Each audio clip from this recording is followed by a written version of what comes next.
Hey, FlimsyLunchTray here with you today, and today we're going to be featuring a randoms battle in domination mode in Mountain Range, and I am in the tier 10 British light cruiser, the Minotaur. I'm divisioned up with a clanmate, a clan commander, Doom Beagle, and we are setting out on. It's gonna be an interesting match. Even looking at the lineup, you can see there's 3 enemy Hollands on the enemy team. So it'll be, we'll see how this goes. As you've seen from the title, Send Me Out with a Bang, 1 versus 6. We will not be winning this battle, but it is one that I had a lot of fun in, despite it kind of just everything going wrong, I guess, for the team. As it were. So, Doom Beagle is in the Smolensk, and we have decided that we're going to kind of work off each other using smoke.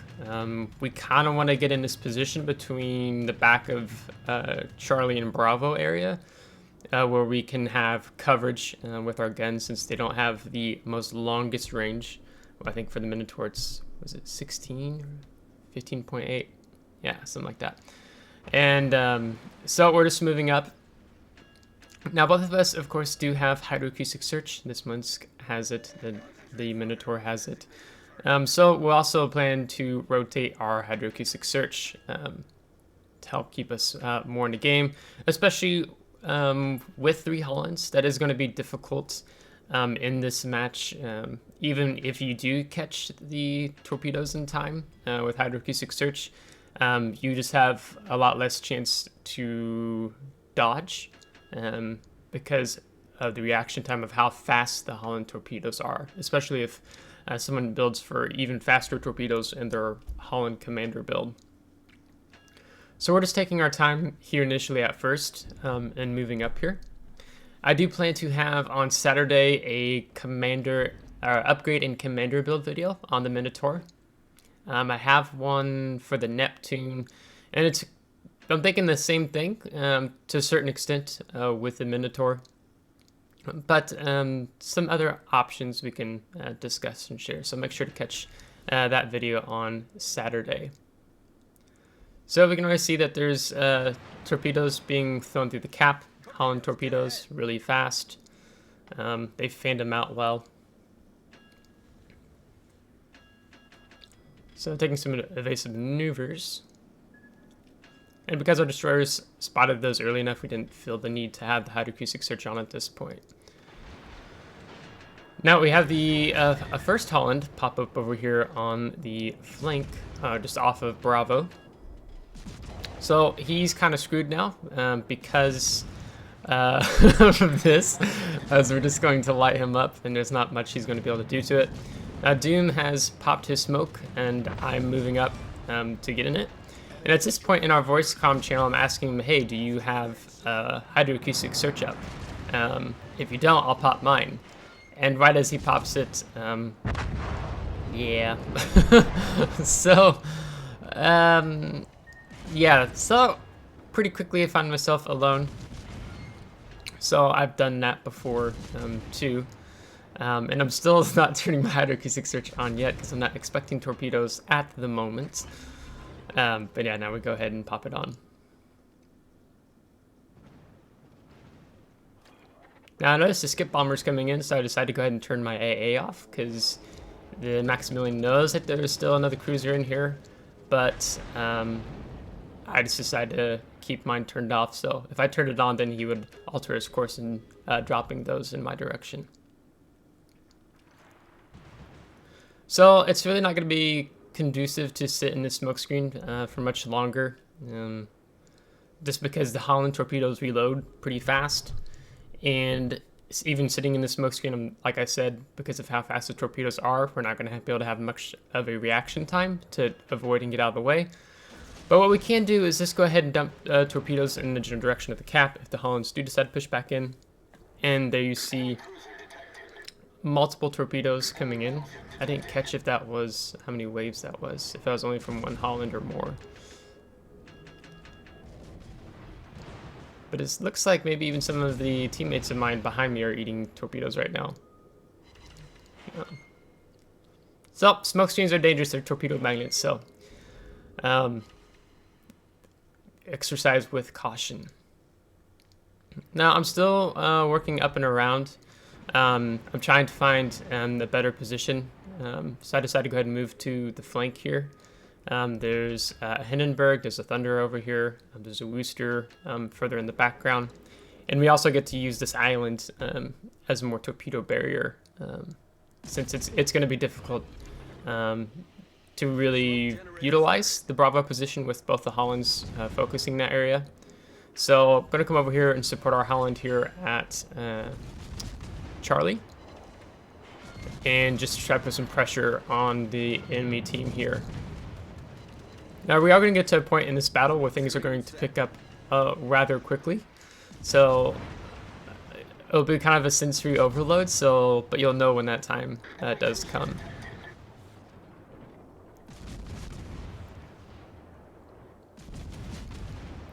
So right now we still have 2 caps, which is good. Even though we're down 3 ships, enemy's only down the 1 Holland that I took out in the beginning. And so it's important to try to utilize and keep that cap control, but now with the alpha flank kind of wide open, the enemy team can just circle around and push it on Bravo. So our team's steadily losing map control. So that's not going to work out very well for us because of that. Because generally the team that has map control can be the winners. This is more torpedoes flying in. But it depends on if the enemy team ends up overextending, or the team that has map control, if they overextend too much too quickly and not together as a force, can spell disaster. It's like poking the beehive. If you have a team kind of bottled up in a corner, you're going to have a lot of fierce fire coming from that area. So we're staying dark for now. It's kind of hard to utilize this position well, again, because of the shorter range. But we do catch sight of the Holland again, and so I'm going to turn out away from the Thunder, away from the Hindenburg, and see if we can do some damage on this Holland who's pushed in. If I can lead him well. Looking over the shoulder. So we've avoided that. We still haven't taken any damage yet in the game.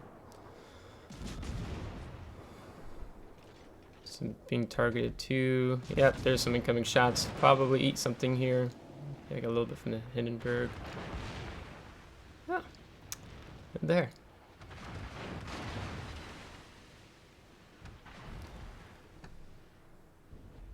All stations, concentrate. So it's important for us to focus these destroyers and polishing them off. It's kind of holding my shot there to let them finish him off, but it doesn't seem like they're going to be able to finish him. For a moment at least, because we do not want him to get away. And our Holland takes him out, so great. So we're down 5 ships, enemy's down 3 ships. So it seems every time we get a kill, they push back. And we're down another ship. So basically, I mean, my mindset is at this point, I mean, it's just do as much damage as possible. I mean, of course, I still would love to have a comeback. And we still could have one, but there's only going to be so much I'm going to be able to do in this situation. Now the enemy Colombo has smoked up. He's in Bravo, so we're not going to be able to detect him because he's not fired his guns in the smoke. I think our 1 Holland is going to be throwing torpedoes in that direction to see if he can land some on him. So for now, I'm just trying to focus on the superstructure of the Thunderer, because when a enemy ship is more like bow into you or away from you, you want to be able to get most of your AP and Minotaur, Neptune in on the superstructure. That's where we're going to do the most damage. It's, again, with Minotaur, it's broadside. When a target shows you broadside, that's when you're able to really chew them up with your armor piercing. Now I'm still trying to work and move around in the smoke screen, because I know that ships tend to like to blind fire a smoke screen, especially if it has a Minotaur in it, because you don't have the strongest armor. you eat citadels really easily, even if you are angled away. So we're gonna just keep moving around in here and keep them guessing. So just kind of slowing down, but I mean, if you just watch the AP numbers. I had a battle the other day. I had a broadside North Carolina. I think he was like 10 kilometers away.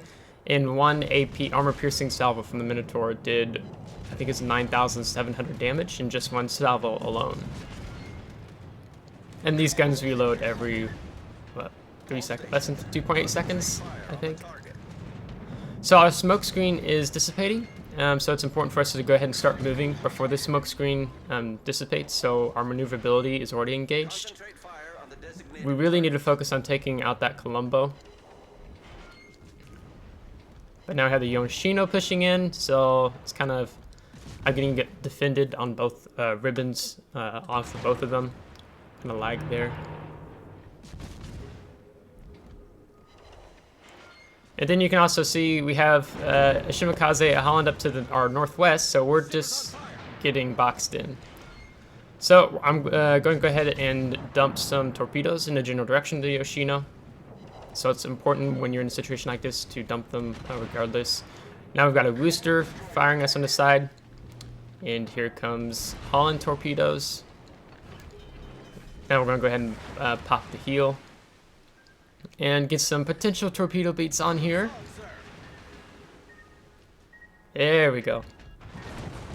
And we got another one. We're going to be able to avoid it. I was kind of focused on this Wooster at first just because the DPM. But then with the Shimakaze pushing in on our CV, on the Audacious, I'm going to switch fire to him. And the Shimakaze is just going to sail in a perfectly straight line for us. So that makes it easy. Now watch how much damage we can do when we land these armor-piercing salvos on the Shimakaze.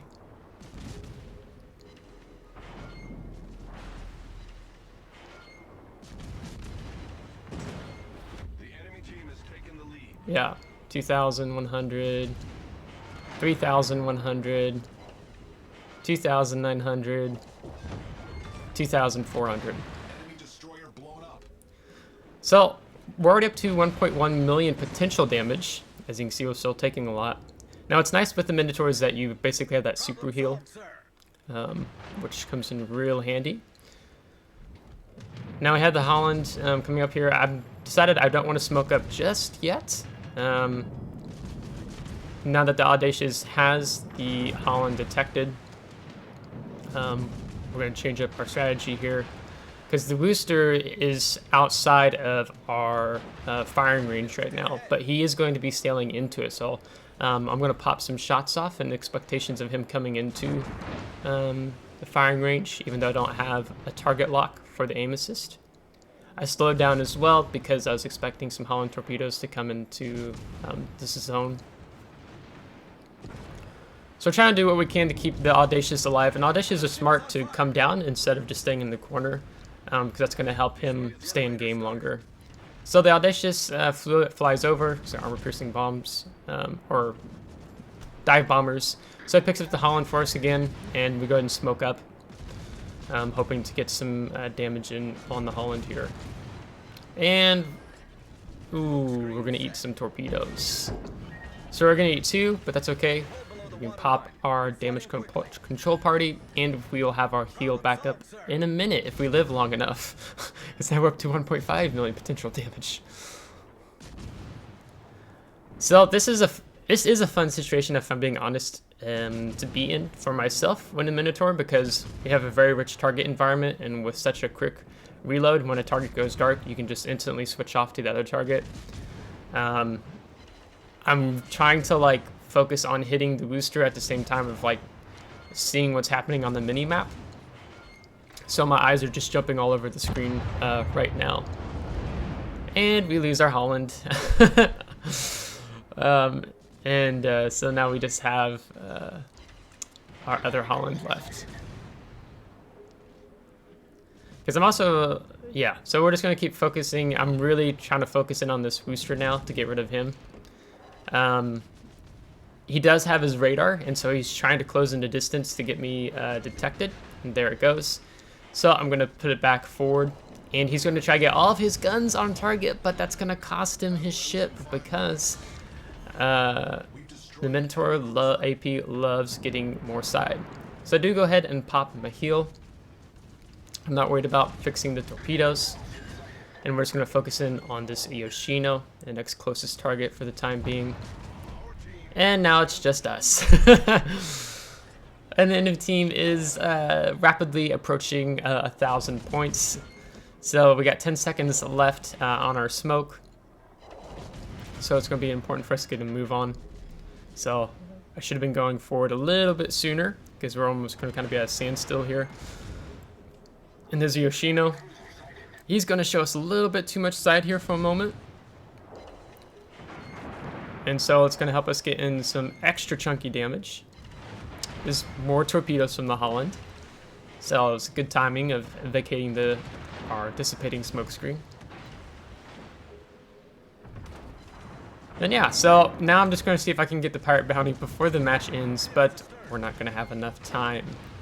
So despite it being a loss, I really did enjoy this match. Just a lot of action, a lot going on. I'm being overwhelmed. It's a fun situation to be in my opinion because your damage output is so fast with the reloading turrets. So we're gonna have Dreadnought, Confederate, High Caliber, First Blood, almost 200,000 damage, 581 shell hits, 3 destroyed, 14 defended. At over 655,000 credits, and some of that experience and free experience as well. We're going to top the team with 2,272 base experience, even though we're on the losing team. So, yeah, pretty impressive result despite it being a loss. Again, really enjoyed the match. Going on to the detailed report, you can see the damage that we did put out, especially that potential damage of almost 2 million potential damage. And we took over 68,000 damage received. And so you can see where the heals really come in handy. And then with our premium counts, you get to see an idea of how much credits and additional experience and free XP we earn. So, yeah, send me out with a bang. I was kind of actually hoping to like blow up and die at the end to be befitting of that, but that didn't happen because unfortunately the time ran out. But it's still really overall a really enjoyable match. I think the commander I have right now, I think it's an 18-point commander that I have on the Minotaur. So if you want to see the build, what I have between upgrades and the commander build, make sure to subscribe, or just if you already subscribed, catch the video on Saturday. Well, we'll go over the Minotaur. We'll talk a little bit about that armor. We'll look at the modules she already gets. We'll talk about the upgrades. And we'll also talk about, of course, the commander build, but also some other possible options you could go, because you can build an anti-concealment build with Minotaur. That's interesting, to say the least. But I have the concealment build as of right now, pretty standard. So if you liked this video, give it a thumbs up. If you didn't, give it a thumbs down. Subscribe if you want to see more. And if you haven't subscribed, I really appreciate it as we continue to grow the channel here. So until next time, take care.